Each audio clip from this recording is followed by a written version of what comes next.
Hey folks, I'm Chris and I'm your Commander Mechanic. We're in the midst of spoiler season for Duskmourn House of Horrors. Check out the gallery in the description. And I think I've already seen my favorite legend of the set. It's this guy, the Mindskinner, a mono-blue mill-focused 10-1 that just screams to be abused. So let's see if we can put together a $50 build your own precon for this creepy crawler, complete with no budget upgrades and potential pivot that I like to call Screaming Skies. First, let's take a look at the Mindskinner. It's a 10-1 nightmare enchantment creature for triple blue mana that reads, the Mindskinner can't be blocked. If a source you control will deal damage to an opponent, prevent that damage and each opponent mills that many cards. An unblockable 10-1 is pretty wild on its own, until you realize that it doesn't actually deal any damage. Instead, it turns sources of damage you control into mill for each opponent. This has long been an issue with both mill and with aggro strategies in Commander. You need to deal 40 damage 3 times or mill 100 cards 3 times to take out your 3 opponents in this format. But the Mindskinner makes that easier than ever, asking you to deal a cumulative 100 damage across each of your opponents to mill them out. That's a savings of 200 cards to be milled, or 20 points of damage to be done, making the Mindskinner a perfect overlap in the Venn diagram between mill and aggro. It also means that we don't have to diffuse our strategies too much. We can lean heavily into mill or aggro as a primary win condition, and the second one exists as a viable backup plan. In this case, I'm choosing to lean into the aggro archetype with cheap, high-powered, evasive attackers that can either bash in for real damage or with your commander out, mill out each opponent at once. If you're looking to pick up the cards to build this deck yourself, check out my sponsor Card Trader. Card Trader is one of the world's largest global networks on buying or selling cards. They make it easy to find cards at the cheapest prices from all around the world, in languages you're looking for, and in the treatments that you're looking for. For 5% off your first order, use my promo code MECHANIC. Check out the link in the description for more. There are some really important aspects of building the Mindskinner that we need to keep in mind, namely that it prevents all damage we would deal and replaces it with mill. Not just combat damage, but all damage. This means we can't include blue aggro list's main source of card draw, enchantments like Reconnaissance Mission, Coastal Piracy, or Bident of Thassa, along with many of the recent additions to this style of card. These all care about our creatures dealing combat damage, and if our commander prevents that, well, there's no card draw for us. Could we do something ensuring combat damage can't be prevented? Sure, but not in mono blue. Maybe some modern masters can tinker with that idea. But one of the positives for us is that it's all damage that's prevented. So anything in blue or colorless that deals damage to all opponents, like Mjolnir Stormhammer or the new Giggling Skitterspite from the Duskmourn Jumpscare Precon, gives us really wide benefit. Dealing 3 damage to each opponent mills each of them for 9 cards, and that adds up fast when our commander mills each opponent for 10 damage each turn on its own. Now that's a clock. Because we want to crack in for quote-unquote damage, we want a lot of creatures in our deck that can be strong during combat. That means including creatures with a higher power than mana value more often than not, like Jace's Phantasm, Relic Golem, or the new Dreamtide Whale. This keeps our curve low and our threats high, with or without the Mind Render in play. Creatures with scalable power, like Body of Knowledge or Tempest Djinn, mean the further we get into the game, the bigger the threats we can become, milling each opponent for 30 cards in a turn once we hit turns 4, 5, or 6. That's basically 12 damage a turn to each opponent, which is a fair trade over having to slog down each opponent on their own. The other benefit we have is evasion.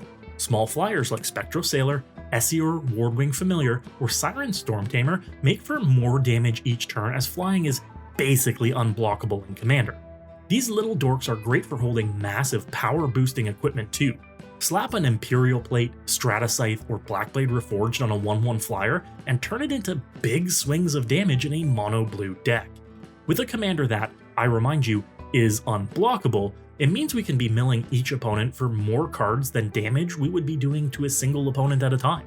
Later in the game, we can have small flyers crew big vehicles like Cultivator's Caravan or Mighty Servant of Luco to enable us to get more damage through and therefore mill more cards. Now, many fans of the channel might be asking, Chris, why no clones?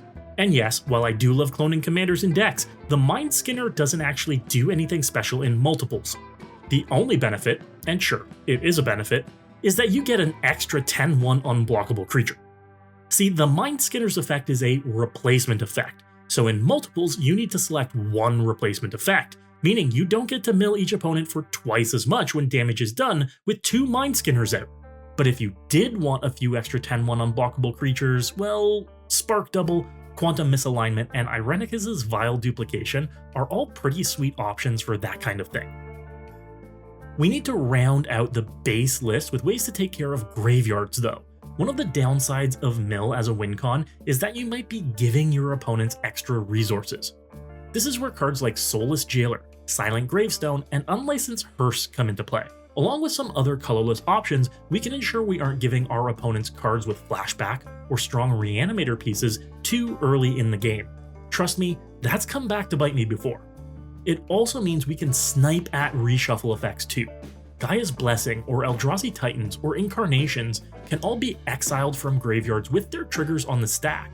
While that may set us back a bit, it also means we can be sure it won't be an issue in the future as well.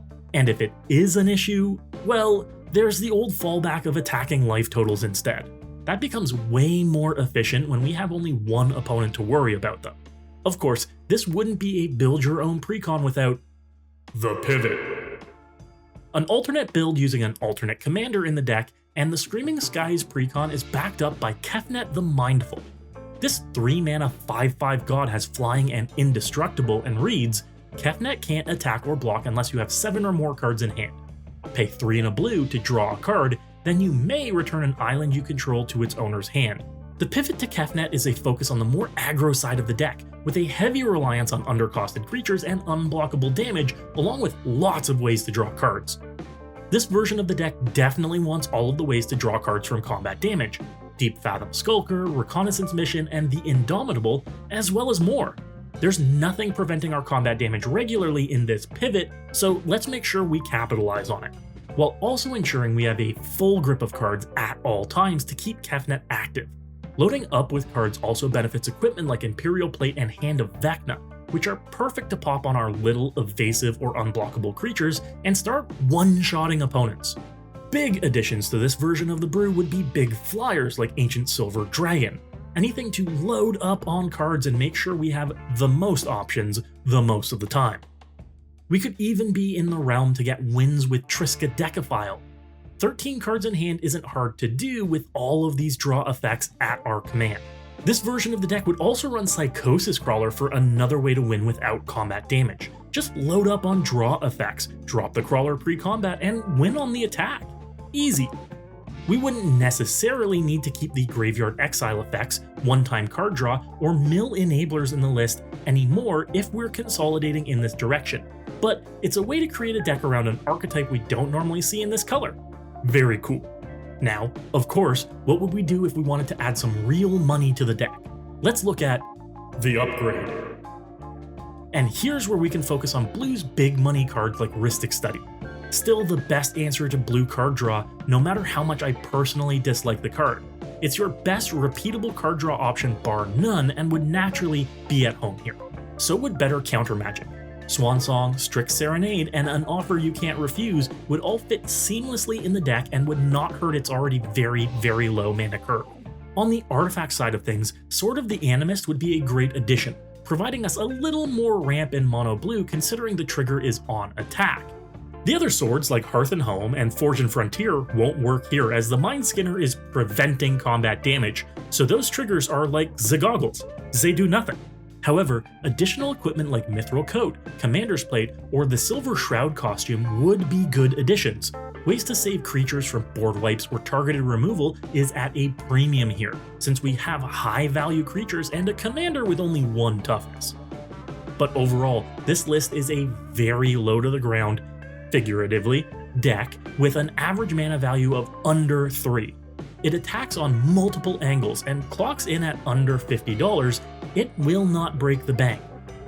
Let me know in the comments what you would include in a deck with the Mindskinner at the helm, and if you're interested in building my Screaming Skies Precon. You can find my full list in the description at my sponsor, MOXFIELD.